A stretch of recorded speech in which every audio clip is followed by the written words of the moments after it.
To give you a little bit on my background first before we start, I have an education in environmental engineering and climate science. I'm very motivated by Bitcoin's potential and role to be an important tool in the fight for climate change mitigation. And I am now the environmental program manager at a renewable energy company called Vespene Energy. Vespene Energy is focused on converting biogas, methane, into renewable energy. We have been primarily focused on landfills in the U.S., but are expanding into other markets. We are different from traditional renewable energy developers is that we bring data centers into the mix. We develop self-sustaining microgrids with existing energy infrastructure. For landfills specifically, that would include gas treatment and energy conversion. By bringing data centers on site, we bring the energy consumer to the location of the energy source. This enables us to address methane pollution from landfills that are small and medium, that aren't traditional candidates for landfill gas to renewable energy projects, either renewable natural gas or electricity. This also enables us to help landfills utilize their on-site energy production that they are often flaring and destroying at a cost. We are able to use our self-sustaining microgrid to flexibly balance between on-site facility loads, including facility power like heating or lights, EV charging, and leachate management, or landfill specifically. And we're able to balance between those on-site loads and our data centers. When the on-site loads are high, we're able to shift our load to the facility uses, and when it's low, we're able to point that energy load to the data centers. Now, our technology is also applicable for renewable natural gas, specific to landfill gas. This is still the gold standard of landfill gas to energy projects, but it takes a lot of infrastructure and capital to get renewable natural gas projects standing. There's high power requirements to clean or upgrade the gas to get it to be usable, and you need to build a pipeline to send your gas to the utility. This causes long lead times, and we are able to deploy data centers in the meantime to monetize the gas while the landfill is waiting for the construction of the gas pipeline. Now, Vespene Energy uses both traditional data centers and Bitcoin mining data centers. Bitcoin mining data centers have a lot of unique characteristics. So what are those? First, Bitcoin mining data centers are location agnostic. They're very mobile and can meet the energy source where it is. It is also very flexible and interruptible. Unlike traditional data centers, you do not have a client at the end of the data pipeline who will be upset that their Netflix or Dropbox stopped working. This lets us be able to instantaneously turn off the load to the data center. Bitcoin mining is also very scalable and modular, down to the kilowatt. Units are very easy to bring in and take out. So for the example of landfill gas, landfills that are still operating grow in gas production, so we're able to very easily add more data center units, Bitcoin mining units, to the system. And for closed landfills, they decrease gas production over time, so we're very easily able to turn off those machines and ship them to a location where they will be put to use. Now, Bitcoin's most unique characteristic is its decentralized network. This means that there is no centralized entity controlling the network. This lets anybody be able to participate in the network without having to negotiate with a large company to be able to set up a data center.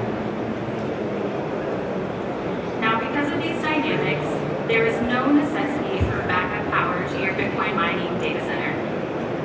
Your downside is you will not be earning revenue while it is off, but if that data center being off is providing the user with value, then it makes sense to not have backup power. This results in Bitcoin mining to be used as the buyer of first and last resort.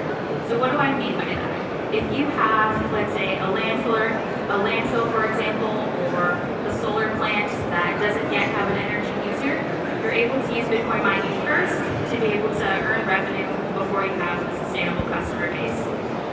Now, if you are a solar producer and you have excess energy that all your consumers have used their energy and there's energy going wasted, Bitcoin can step in and act as a buyer of last resort. Like my example with landfills, Bitcoin miners or Bitcoin mining data centers are being used to mitigate methane technologies, and I'll get into a couple more examples. And Bitcoin mining data centers are also being used as a non-governmental renewable energy subsidy and are providing renewable energy stabilization. So now I'll go into some case studies of this. So continuing on the methane, Bitcoin can help mitigate methane impacts from the traditional oil and gas industry. But first I want to premise this. We are experiencing a climate emergency where we need to rapidly decarbonize our energy consumption. But the reality is, we are still systemically dependent on oil and gas. So we will need to be continuing to use oil and gas for the near future. And during oil and gas extraction, there is often methane that is passively leaking from the well or captured and vented. It might not be profitable enough to capture the methane and turn it into natural gas to be piped out. So there are many different Bitcoin mining data center companies that have been bringing Bitcoin equipment on site to where the wells are and are able to capture and combust the methane at a high efficiency, increasing the environmental impact. This is also very beneficial for closed and leaking wells. There is many wells in the United States that are abandoned and leaking, and it's been estimated that it will be a multi-billion-dollar problem to mitigate the emissions from those leaking wells, and the responsibility of that cleanup is often very vague and falls on the taxpayer. There's a company called Crusoe Energy that has shown that they're able to achieve a 63% CO2 emissions reduction using this approach. Another heavy emitter for methane is agriculture. So when you have your animal waste, it is passively emitting methane, and there are farmers who collect that methane, who collect the waste, put it in an anaerobic digester, and extract the methane from it. They combust it in a highly efficient engine and send the energy to their grid. Now, on the example on the right, this is a farm in Ireland. They supply their grid with their biogas methane from their animal farm. Yet, the grid cannot always accept power due to the local dynamics, and sometimes the profit margins are very tight. This sets up a situation where the farmer is not incentivized to capture and combust and destroy all the methane possible. They paired up with a local Bitcoin mining company in Ireland and deployed a small Bitcoin data center on their farm, you can see there. They now have a consistent buyer. They now have a buyer of last resort when the grid cannot accept that renewable energy. They are now incentivized to capture and combust all the methane they can since they have an energy buyer. Moving on to what we all probably think about when we think about renewable energy, and that's solar and wind. On the traditional grid built on fossil fuels, we have been very used to the luxury of how it always works. Our supply of our grid must always meet the demand. And what I mean by that is when everyone is coming home from work and turning on their lights and their music and doing their chores, there are gas peaker plants ramping up at the same time because the energy consumption must always equal energy demand. Very similar to a water pipe. But now with our transition to renewable energy, we are using intermittent renewable energies like solar. Solar is only available during the day, and as you can see here, it does not match our energy demand. This results in solar energy being curtailed, where the operator of the grid will call the operator of the solar plant and let them know they need to disconnect a portion of their energy. This results in depressed revenue for the renewable energy developer and can hamper further investments. This can also cause, in certain situations, where it actually costs money for the solar developer to transmit their electricity to the grid, which also is not great for profits. So Bitcoin mining Bitcoin mining companies have been pairing with solar behind the meter to soak up this excess energy that is being wasted. This helps increase the finances of the solar and reduce the amount of solar being wasted. But we don't only have solar, we also have wind. Wind supply is a bit inverse to solar, where its highest production is at night, but it's pretty consistent, and during the day it's pretty dampened. This is just an example of curves. It could be different depending on the scale of your solar farm and your wind farm. But to continue with this example, if we add our wind supply and our solar supply, we get an overall available renewable energy supply looking like this, where we still have a big peak in the middle of the day because of our solar. But you can see in this example, our demand still outpaces our renewable energy available at a certain time of the day.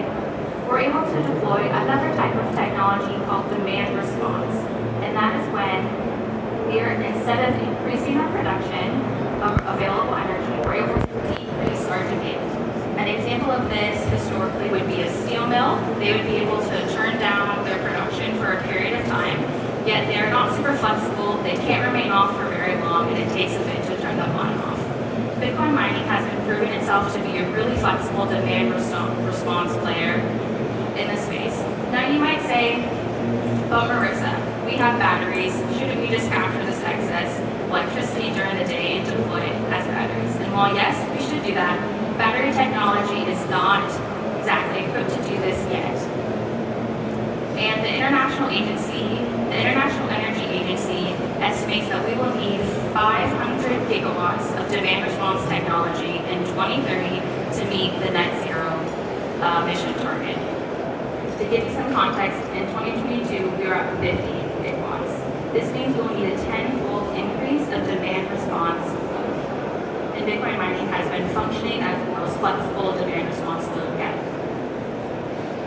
Moving on to developing communities. Bitcoin data centers have been used to decrease the cost of renewable energy in developing communities. This is an example hydroelectric facility in Kenya, where it's a rural community that has not had access to electricity or energy before at this scale. Since they are building out their electrical grid, their user base is also building out their electrical consumption. They don't have an abundance of lights and TVs and air conditioners and fridges as we do in the West, so they're also building out their energy consumption. This results in a situation where they end up paying really high energy costs, which I'm sure you can imagine would be really difficult for a developing community. This hydroelectric facility paired with a company called Gridless to deploy a very small Bitcoin mining data center without having to negotiate with a large corporation. And they now have a consistent buyer of electricity at all times. They have a reliable revenue stream and are now able to charge less high rates for their local community. And because Bitcoin mining is very flexible, like I explained before, they're able to decrease the load that goes to the data centers rapidly. Bitcoin also helps provide non-government subsidies for developing renewable energy technologies. This is a technology called ocean thermal energy conversion, and it's actually not new. It was invented in the 1880s and fell victim to economies of scale. It uses the temperature difference in the ocean between the ocean sea surface temperature and the deep ocean cold water. It uses this and a working fluid to run a heat turbine, or to run a heat engine and generate electricity. Now with new technologies, you always want to do a pilot, right? You want to prove that it works. And because of the heavy infrastructure required for this technology, and because it's in the middle of the ocean where you do not have your energy consumer, it ended up to be really high electricity costs with small scale projects. Because of that, people who invented it and people who studied it did not end up pursuing it over the last 140 years. But now there's a new company called Ocean Mid Energy working with Mackay Ocean Engineering in Hawaii, who is pairing OTEC technology and Bitcoin mining to bring this energy back, to bring this renewable energy back. They estimate that if we're able to figure out OTEC, this will bring renewable, reliable energy to 1 billion people. they are able to build a stranded system in the ocean without having to build transmission to shore. And this really helps decrease in the cost for the pilot, since we're able to bring Bitcoin mining to the energy source. They are also using the waste heat from the data center into their energy production to increase the efficiency of their energy generation. Which leads me to my next topic of how many different industries have been using waste heat applications, and I've seen a lot of talk and examples of this in the traditional data center communities as well. But what makes Bitcoin different is that an industry, maybe it's distilling, salt production, agriculture production, hydroponics, aquaponics, they're able to deploy this technology on their own, again, without having to negotiate with a large corporation. So, in summary, many different industries are using Bitcoin mining to help mitigate methane, stabilize renewable energy, subsidize developing grids, subsidize new renewable energy technologies, and electrify our key resources. Now, before I end my talk, I wanted to go over how Bitcoin data centers and traditional data centers share something in common. Data centers have, from my perception, been attacked for their high energy demand. I don't want to speak for the data center community, but from my perception, you have all worked really hard to do renewable energy co-location and sign renewable energy power purchase agreements, which has resulted in high renewable energy percentages for your loads. Similarly, Bitcoin has also pursued renewable energy co-location projects on abundance, resulting in high renewable energy percentage, meaning estimates around 50% of the Bitcoin network is powered by renewable energy. But yet, the industry is still being attacked for its high energy consumption by the Western media. Now, I also wanted to note AI is a really exciting and popular topic in computing right now, and from what I've seen, the industry is also starting to be attacked for its energy usage as well. So my suggestion and my ask to everyone is that we should be neutral on energy use. We should not let a centralized authority tell us what is useful use for computational, what is useful computations and useful computational energy. And rather, we should be relentless on energy production. We should cut subsidies to fossil fuels, increase subsidies to renewable energies, continue research and development on technologies that help stabilize and increase the profitability of renewable energy, just like Bitcoin mining. Thank you. My name is Merissa. You can contact me at Merissa@Vespene Energy and find me on most social media platforms at Merissa_co. And I would love to open it up to any questions. Thank you.